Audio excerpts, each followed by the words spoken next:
Halo, selamat pagi, siang, sore, atau malam ya untuk teman-teman semua seperti itu. Perkenalkan, nama saya William Yohanes Sirait.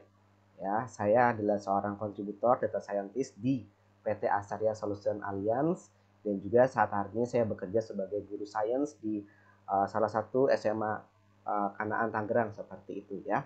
Kali ini saya akan menjelaskan beberapa hal singkat ya, suatu hal yang singkat mengenai kursus yang akan saya bawakan seperti itu, mengenai qualitative research with NVivo 12 Masterclass. Nah, silakan nanti kalau kalian penasaran atau ingin tahu lebih lanjut mengenai kursus ini, kalian boleh email saya ya di williamyohanes59@gmail.com, serta juga boleh saling tukar pikiran ya di akun LinkedIn saya seperti itu, di LinkedIn William Yohanes seperti itu.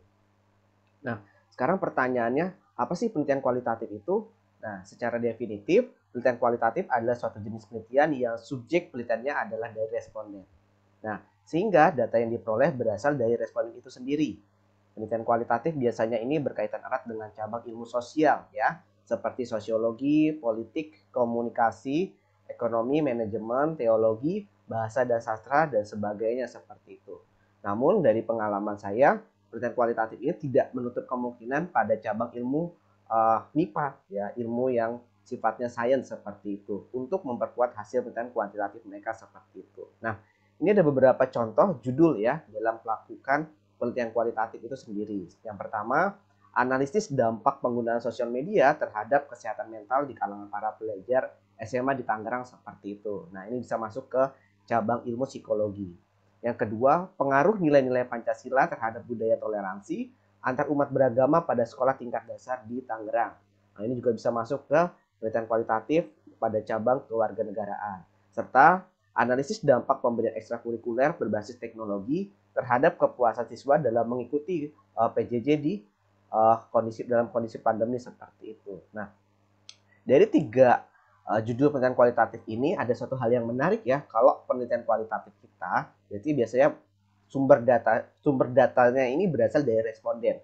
Ya, jadi bukan sifatnya eksperimen menggunakan subjek benda ataupun sifatnya komputasi, namun subjek penelitian kita ya saat kita memperoleh data penelitian kita adalah dari responden itu sendiri. Nah, saat kita melakukan uh, proses penelitian kualitatif kita ada tiga cara ya dalam melakukan penelitian kualitatif kita seperti ini.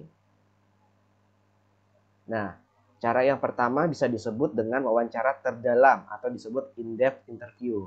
Nah, kalau in-depth interview ini berarti kita satu persatu dengan responden, ya satu persatu dengan responden, sehingga kita membuat sebuah pertanyaan yang khusus untuk responden itu sendiri. Nah, memang kalau in-depth interview ini agak lebih lama, namun hasilnya mungkin lebih akurat ketimbang penelitian kualitatif, metode pengumpulan data penelitian kualitatif itu sendiri seperti itu.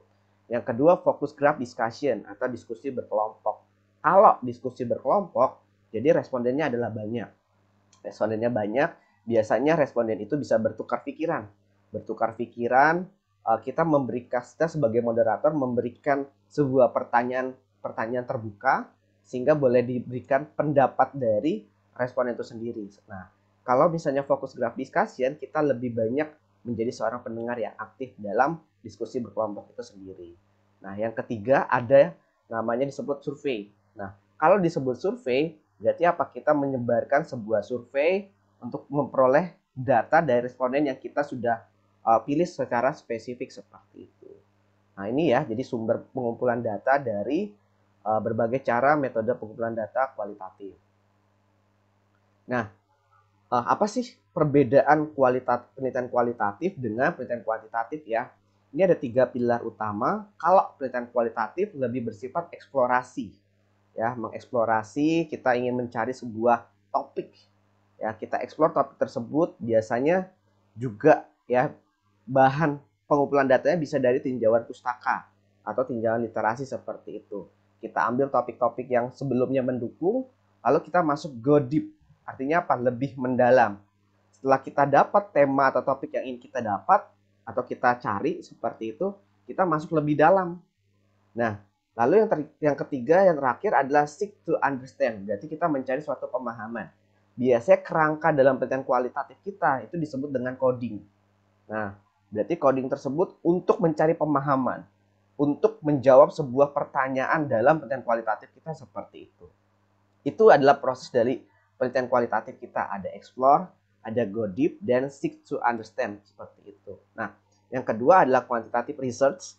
Nah, kalau quantitative research bedanya adalah 3 pilar utamanya adalah quantify, validate, dan make decision seperti itu. Nah, kalau quantify karena biasanya data yang diperoleh dari penelitian kuantitatif biasanya lebih banyak ke numerik, ke angka seperti itu.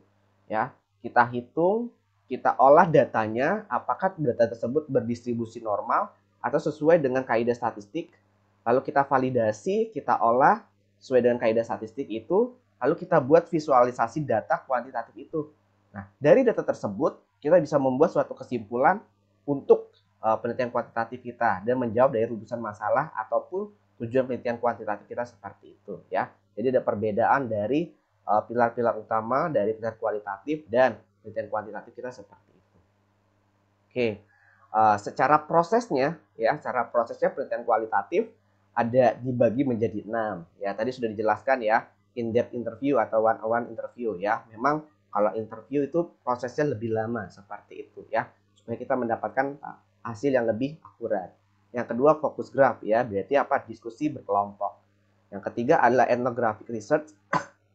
Ethnographic research ini adalah suatu penelitian etnografik di mana kita mempelajari tentang tingkah laku ya, tingkah laku proses atau proses dari uh, apa yang terjadi di lingkungan sosial seperti itu. Nah, dari proses tersebut kita pelajari sehingga didapat untuk penelitian kualitatif kita ya, lebih ke tingkah laku proses yang terjadi pada lingkungan masyarakat. Nah, case study research atau disebut penelitian studi kasus. Penelitian studi kasus ini digunakan dengan bahan-bahan literasi. Kita mengandaikan sebuah tuh kasus A, kasus B, kasus C. Nah, nanti kita jawab berdasarkan sumber literasi dari penelitian kualitatif kita. Nah, yang record keeping adalah apa? Adalah penyimpanan dokumentasi, di mana penyimpanan dokumentasi ini bisa berbagai macam ya, bisa audio, bisa video, bisa surat, bisa majalah, bisa apa lagi? Bisa dari apa? Naskah sejarah seperti itu kita simpan ya untuk menjawab proses yang ada dari saat ini. Ya, jadi suatu kejadian masa lampau digunakan untuk menjawab proses pada saat hari ini. Sedangkan yang terakhir adalah qualitative observation atau observasi kualitatif. Tujuannya apa? Digunakan untuk menggali informasi ya, menggali informasi yang ada untuk menjawab hal-hal yang pada saat hari ini dan juga ke depan seperti itu. Kalau observasi berarti tujuannya apa? Menggali lebih dalam, menggali lebih dalam, menggali lebih dalam seperti itu. Oke. Secara etikanya, berarti penelitian kualitatif dibagi menjadi 4. Yang pertama, respect for human dignity, yaitu secara definisinya adalah harkat martabat manusia dihormati dan baik, ya, dan baik sebagai informan, responden, atau subjek yang diteliti seperti itu. Yang B, respect for privacy and confidentiality seperti itu. Nah, kalau ini secara definisinya adalah kerahasiaan subjek penelitian harus dihormati dan dijaga privasinya, ya.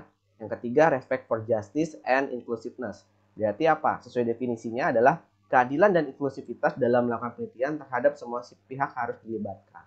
Yang terakhir, balancing harm and benefits, yaitu dampak baik manfaat mampu ya maupun kerugian yang timbul harus dipangkas secara matang seperti itu. Tidak hanya manfaatnya yang kita dapat, tapi kerugian juga harus dipertimbangkan supaya penelitian kualitatif kita juga boleh mendatangkan hal yang baik bagi banyak orang seperti itu.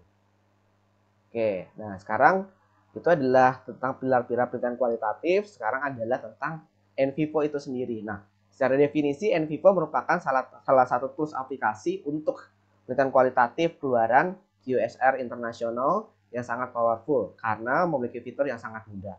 Nah, NVivo ini digunakan dalam penelitian kualitatif karena mempunyai fitur-fitur yang sangat bermanfaat seperti coding, word cloud, map, and capture, classification, cases, dan lain-lain seperti itu. NVivo juga saling terhubung dengan aplikasi yang sering kita pakai dalam menjalankan setiap pekerjaan kita seperti Microsoft Office, Mendeley. Nah, Mendeley ini untuk digunakan untuk mencari sumber data penelitian, YouTube, Twitter, Instagram, dan lain-lain seperti itu ya. Jadi NVivo ini sangat mudah, sangat powerful ya, karena tidak terlalu sulit dalam menjalankan proses untuk digunakan penelitian kualitatif kita seperti itu.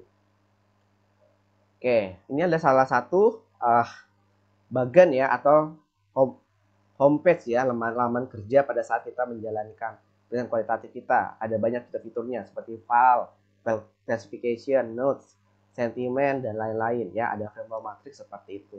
Oke, ini adalah salah satu hasil ya, hasil yang telah saya gunakan dalam menjalankan penelitian kualitatif saya seperti itu. Ini adalah saat menjalankan penelitian analisis teks Twitter gitu kan. Jadi saya ambil data dari Twitter, diperoleh seperti ini, dan hasilnya seperti ini ya. Nah, ini adalah suatu topik ya, misalnya topik tentang Pilpres 2024 seperti apa, pembangunan IKN seperti apa, kurikulum prototipe seperti apa, minyak goreng seperti apa, kasus di hati seperti apa. Nah, ini diambil dari 5 platform dari media cetak seperti itu atau media sosial yang bersifat online, yaitu BBC News, CNN, detik.com, Kompas, serta Metro TV News seperti itu. Nah, kalau digambarkan data secara grafiknya juga berdasarkan hasil retweet ya dari para user di Twitter seperti ini. Ini tentang kasus BPJS THT ya, JHT seperti itu. Oke. Nah, ini adalah satu gambaran visualisasi menggunakan peta berdasarkan hasil retweet yang diperoleh dari topik-topik tersebut.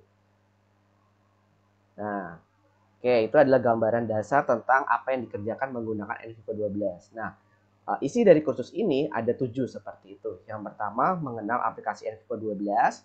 Yang kedua, melakukan pengkodingan di NVIVO 12 bisa dalam bentuk artikel, video, gambar, sosial media, dan lain-lain. Yang ketiga, menggunakan tools dan fitur NVIVO untuk penelitian kualitatif, bisa cases, bisa classification, dan comparison seperti itu. Mendapatkan referensi dan literasi artikel untuk penelitian kualitatif kita, serta visualisasi data untuk penelitian kualitatif kita, bisa menggunakan chart, bisa menggunakan matrix coding, dan word cloud seperti itu. Dan mendapatkan data penelitian kualitatif kita seperti apa yang mudah untuk digunakan sebagai bahan referensi penelitian kualitatif kita. Serta yang terakhir, kita juga akan menjalankan demo penelitian kualitatif kita menggunakan NVIVO 12. Nah, apa sih benefit yang akan kalian dapatkan setelah mengikuti pelatihan atau training dari NVIVO Masterclass ini? Ada 4 seperti itu ya. Yang pertama ada modul e-book pelatihan NVIVO. Yang kedua ada e-sertifikat. Yang ketiga ada full video training. Jadi selama proses video ini nanti kan kami berikan ya. Jadi sebagai bahan kalian belajar secara mandiri seperti itu. Dan terakhir ada free konsultasi pengerjaan proyek penelitian kualitatif. Bisa nanti menggunakan email atau WA pribadi saya ya. Jadi kalian akan kami bimbing sehingga kalian mahir melakukan atau menjalankan penelitian kualitatif atau nanti bisa bersifat tugas akhir kalian seperti itu. Nanti kan kami bimbing sampai bisa. Oke, bagaimana caranya untuk masuk dari penelitian kualitatif kita? Nanti kalian masuk ke webnya class.acaria.or.id nanti /NVIVO Masterclass ya. Nanti ada judul headline-nya NVIVO Masterclass 12. Kalian join saja seperti itu. Oke, itu saja gambaran singkat dari NVIVO Masterclass 12 ini. Semoga bermanfaat dan boleh menjadi berkat buat kita semua. Terima kasih.